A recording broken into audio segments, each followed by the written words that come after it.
आऊज़ बिल्लाहि मिनश शैतानिर रजीम बिस्मिल्लाहिर रहमानिर रहीम अस्सलाम वालेकुम वरहमतुल्लाहि वबरकातुहू।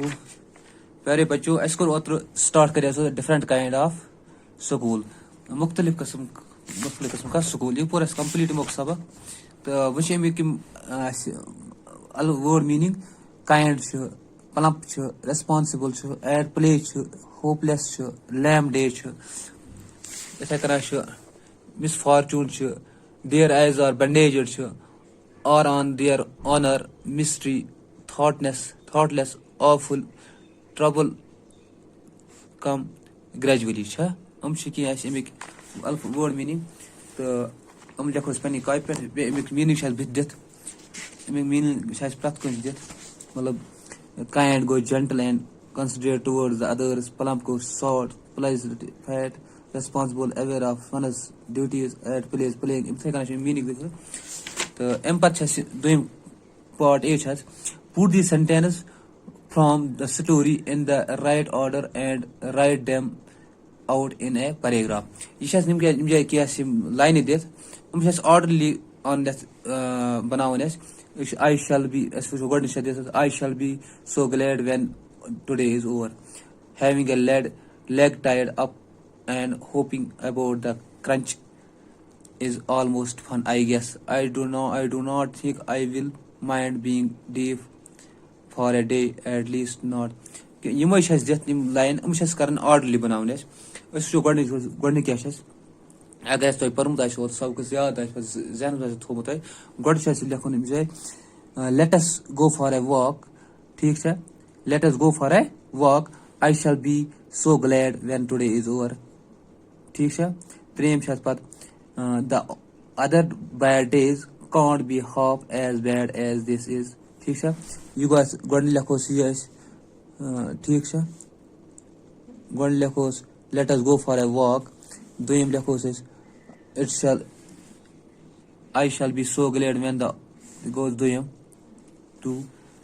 त्रेम लाइन गई पत the other bad days can't be half as bad as this. ठीक है, गोस त्रेम तो पत गोस चूरम I do not think I will mind but the for a day, at least not much. गोस त्रेम चूरम यह गोस पंजम तो यह गोस शेम गोड लिखो यह शेम। ठीक है, यह गोस सतम गोड लिखोस यह लाइन पत लाइन ऑर्डरली मज पत लिखोस जाए यह बने ऑर्डरली। ठीक है, अमिक बन पैराग्राफ अमुक यह ऑर्डरली ऑर्डरली बन इन ऑर्डर बन लिखिस यह बन पैराग्राफ अमुक पत लिखो गोड करो ये स्टार्ट दोम लाइन लिखोस यह त्रेम लिखोस यह चूर लिखोस यह पंचम लिखोस पत यह शेम लिखोस यह सतम लिखोस यह बन अम पैराग्राफ पत अमुक सवाल why do you think the writer visited Miss Beam's school.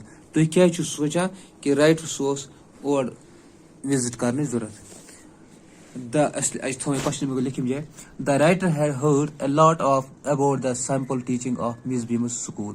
The writer बोजमुत सिंपल आसान सब परनान किस बार मिस बीमस स्कूल बारस मज।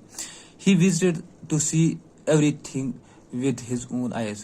सह प्रत कह चीज वुचन पन्ने अच्छो सत and wanted to know the methods of her teaching और यह यह जानन कि अम वे ऑफ मेथड क्या कसन मिस बीम सुन।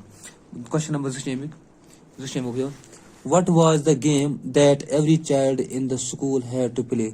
स्कूल गेम प्रत कस बच्चस गिंदन every child in the school had to play the following games in the term one blind day, one lame day, one injured day and one deaf day.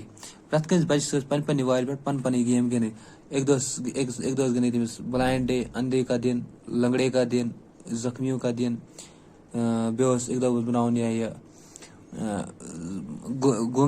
गूंगा बनने का दिन या बहरा बनने का दिन यम प्ले यम गेम गिंदन। ठीक है, गोड क्या Why do you think the writer visited Miss Beamer's school? तुम क्या सोचा राइटर सुन और स्कूल किस बार।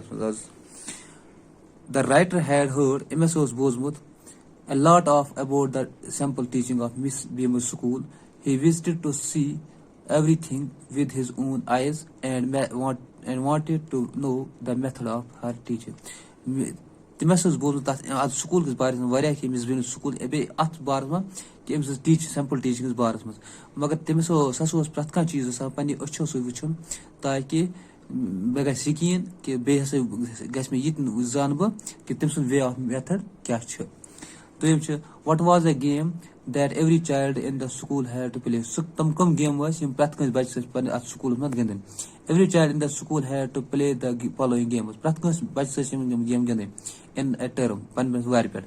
A blind day, a lame day, injured day and a dumb day. مطلب یِم آسہٕ 5 گیم. یِمن 5 گیم ٲسۍ پرٛٮ۪تھ کٲنٛسہِ بَچَس پنٛنہِ وارِ پٮ۪ٹھ گِنٛدٕنۍ. ٹھیٖک چھا؟ اوکے.